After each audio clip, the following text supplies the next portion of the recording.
नमस्कार, आवाज इंडिया में आप सभी का स्वागत है। मैं हूं सीमा। मुंबई शहर में एक बार फिर घाटों पर होर्डिंग बोर्ड हादसे जैसी पुनरावृत्ति हो सकती है। जी हां, जिस तरह से कानूनी नियमों को ताक पर रखकर घाटकोपर में 120 फीट ऊंचा और 120 फीट लंबा होर्डिंग लगाया गया था, जिसके गिरने के कारण कुल 17 लोगों को अपनी जान गंवानी पड़ी और सैकड़ों लोग गंभीर रूप से घायल हो गए थे। ठीक इसी तरह की एक बड़ी लापरवाही मुंबई के दहिसर चेक नाका पर लगाए गए एक होर्डिंग बोर्ड में सामने आ रही है। जो जानकारी सामने आ रही है उसके मुताबिक चेक नाके पर लगाया गया digital hoarding board Wallup advertising company का है। जिस तरह से इस होर्डिंग बोर्ड के नियमों को ताक पर रखकर जानकारी सामने आ रही है, अगर ऐसे में कोई हादसा होता है तो दहिसर चेक नाके पर गंभीर परिस्थिति का निर्माण हो सकता है। और ये इसलिए कि होर्डिंग बोर्ड के नीचे से प्रतिदिन लाखों गाड़ियों की आवाजाही होती है। देखिए आवाज इंडिया पर होर्डिंग बोर्ड को लेकर एक सनसनीखेज खुलासा। मुंबई की सीमा पर यानी कि दहिसर चेक नाके पर लगा ये वही वॉलअप एडवर्टाइजिंग कंपनी का डिजिटल होर्डिंग बोर्ड है, जो चेक नाके की सड़क से सफर कर रहे हर आने वाले और जाने वाले गाड़ियों और गाड़ियों में सवार लोगों पर खतरे की तरह मंडरा रहा है। आरटीआई एक्टिविस्ट भावेश कालिया के मुताबिक चेक नाके पर लगाया गया वॉलअप एडवर्टाइजिंग कंपनी का डिजिटल होर्डिंग बोर्ड पूरी तरह से सरकारी नियमों को ताक पर रखकर लगाया गया है। यह वही मुंबई बीएमसी के आर नॉर्थ के लाइसेंस विभाग के डॉक्यूमेंट्स हैं, जिसमें साफ बताया गया है कि वॉलअप कंपनी को इस प्रकार से डिजिटल होर्डिंग बोर्ड लगाने का कोई भी एनओसी नहीं दिया गया है। इस बारे में सावधानी बरतते हुए बीएमसी के पास होर्डिंग बोर्ड लगाने की शिकायत तक की गई है। साथ ही इस मामले में यह भी खुलासा हुआ है कि आर नॉर्थ बीएमसी ने इस गंभीर मामले को लेकर MSRDC यानी कि Maharashtra state road development corporation limited को भी पत्र लिखकर सूचित किया है कि जिस तरह से दहिसर चेक नाके पर वॉलअप एडवर्टाइजिंग कंपनी का डिजिटल होर्डिंग बोर्ड लगाया गया है वो गलत है, और जिस तरह से साल 2024 में घाटकोपर में होर्डिंग बोर्ड का हादसा हुआ था उस तरह का हादसा यहाँ पर भी हो सकता है। इसलिए इस मामले पर उचित उपाय योजना की जाए। ये होर्डिंग बोर्ड वॉलअप एडवर्टाइजमेंट कंपनी का है। ये अक्टूबर में लगा था इलेक्शन के जस्ट एक महीने पहले, जिसकी शिकायत मैंने time to time BMC R north ward Dahisar को की थी। उन्होंने कोई रिप्लाई नहीं दिया। बाद में मैंने उसके ऊपर एक RTI फाइल किया, तब उन्होंने मुझे रिप्लाई किया है कि हमने ऑलरेडी 4 नोटिस MSRDC को भेजे हैं, बट MSRDC ने आज तक उनको एक भी नोटिस का जवाब नहीं दिया।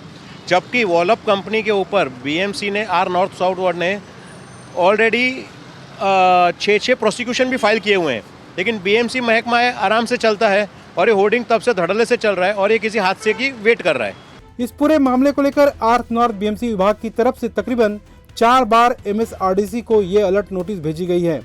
MSRDC को ये नोटिस इसलिए भेजी गई क्योंकि डिजिटल होर्डिंग बोर्ड जिस जगह पर लगाया गया है वो जगह MSRDC के दायरे में आती है।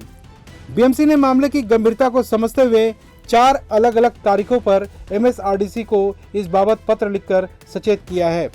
पहला पत्र 16 अक्टूबर 2024 को लिखा गया था, दूसरा पत्र 7 नवंबर 2024 को लिखा था, तीसरा पत्र 1 जनवरी 2025 को लिखा था और चौथा पत्र हाल ही में 14 जनवरी 2025 को लिखकर इस गंभीर डिजिटल होर्डिंग बोर्ड मामले से अवगत कराने की भरसक कोशिश की थी। लेकिन हैरत की बात यह है कि इस मामले में MSRDC ने कोई भी संज्ञान नहीं लिया। 4 नोटिस भेजे उन्होंने 4 नोटिस भेजे। एक 16 तारीख को भेजा है, 16 अक्टूबर को जैसे मैंने कंप्लेंट दी थी उन्होंने 16 अक्टूबर को पहला नोटिस भेजा। उसके बाद दूसरा नोटिस उन्होंने 17/11 को भेजा, 7 नवंबर को सॉरी।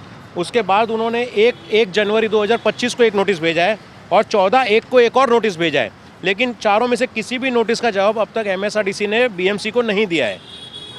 इवन मैंने भी MSRDC को RTI भेजी है कि आपने इस नोटिस के ऊपर क्या कार्रवाई किया है, उसकी मुझे प्रत चाहिए और मुझे इंस्पेक्शन चाहिए, बट मुझे भी अब तक MSRDC का कोई रिप्लाई नहीं आया।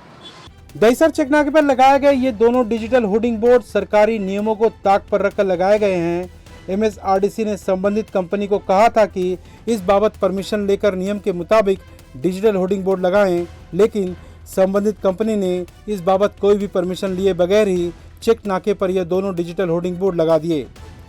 चेक नाके पर लगे इस डिजिटल होर्डिंग बोर्ड की नीचे से लंबाई 30 फीट है और आसमान की तरफ लंबाई 20 फीट के करीब है। लेकिन इस डिजिटल होर्डिंग बोर्ड को लगाने की इजाजत ना तो MSRDC ने दी है और ना ही BMC ने, जिसको लेकर मुंबई BMC की ओर से 4 दफा सूचित करने के बाद भी MSRDC ने इस गंभीर मामले को संज्ञान में नहीं लिया। अब इस मामले की शिकायत महाराष्ट्र के मुख्यमंत्री देवेंद्र फडणवीस और उप मुख्यमंत्री एकनाथ शिंदे को भी लिखित रूप से की गई है। हाँ, जैसे ही मुझे आर नॉर्थ वार्ड से सब पेपर मिले आरटीआई के थ्रू, मैंने तुरंत महाराष्ट्र के सीएम देवेंद्र फडणवीस जी को पत्र लिखा और बाय पोस्ट उन्हें भेजा है, और उप मुख्यमंत्री जो एकनाथ शिंदे जी हैं उन्हें भी पत्र लिखा है, और एमएसआरडीसी के चेयरमैन और मैनेजर सभी को पत्र लिखा है 29 जून को, लेकिन अभी तक उसका भी कोई जवाब नहीं आया मुझे। दहिसर चेक नाके पर लटकी बड़ी खतरे की घंटी पर एमएसआरडीसी की चुप्पी समझ के बाहर है। वहीं इस मामले पर महाराष्ट्र के विपक्ष के नेता सरकार की ढीली कानून व्यवस्था पर निशाना साधते नजर आ रहे हैं। विपक्ष के मुताबिक इस तरह से नियमों को ताक पर रखकर लगाए गए डिजिटल होर्डिंग बोर्ड सरकारी कानून व्यवस्था का मुंह चढ़ाते दिख रहे हैं। सुप्रीम कोर्ट ने फैसला दिया, हाई कोर्ट ने बहुत बार कहा, कुछ एक्सीडेंट भी हो गए, और उसके बावजूद यदि लोकल उद्योगपतियों के इंटरेस्ट के लिए यदि होल्डिंग एज इट इज़ बड़े बड़े होल्डिंग वैसे ही रहते हैं तो ये बड़ी शर्मनाक बात है। अब महाराष्ट्र के स्टेट होम मिनिस्टर रह चुके हैं, वो हादसे के बाद भी महाराष्ट्र की सरकार हो, यहाँ के जो लोकल अधिकारी वो सीख नहीं रहे हैं। इस समय महाराष्ट्र के कई जगहों पर बड़े बड़े होर्डिंग बोर्ड लगे हुए हैं। महाराष्ट्र के जो दहिसर चेकनाका पॉइंट है वहाँ पे नियम को पूरी तरह ताक पर रखकर एक बड़ा होर्डिंग बोर्ड लगाया गया है। कानूनी तौर पर बीएमसी और एमएसआरडीसी दोनों के विरोध के बावजूद भी होर्डिंग बोर्ड हटाया नहीं जा रहा है। ऐसा लगता है किसी बड़े नेता का या सरकार का उनको समर्थन प्राप्त है। महाराष्ट्र में लॉ एंड ऑर्डर रहा ही नहीं है। आज महाराष्ट्र के उप मुख्यमंत्री एकनाथ शिंदे जी को धमकी आ रही है। इस महाराष्ट्र में लॉ ऑर्डर कहाँ रहे? कोई बंधन किसी के ऊपर नहीं रहा है, ऐसी स्थिति है। और सभी जगह ये अनधिकृत होल्डिंग, अनऑफिशियल होल्डिंग्स रहेगी, या जो ड्रग्स के मामले अभी महाराष्ट्र में चल रहे, तो ये लॉ ऑर्डर गिरी हुई है, ये दिख रहा है। मुंबई का घाटकोपर पर होर्डिंग बोर्ड हादसा शायद ही कोई भूला होगा। पूरी तरह से नियमों को ताक पर रखकर यह होर्डिंग बोर्ड तेज हवाओं और आंधी के कारण धराशायी हो गया था। इस हादसे में तकरीबन 17 जानें गई थी और सैकड़ों लोग गंभीर रूप से घायल हो गए थे। कुछ इसी तरह का नज़ारा इन दिनों मुंबई के दहिसर चेक नाके पर दिखाई दे रहा है।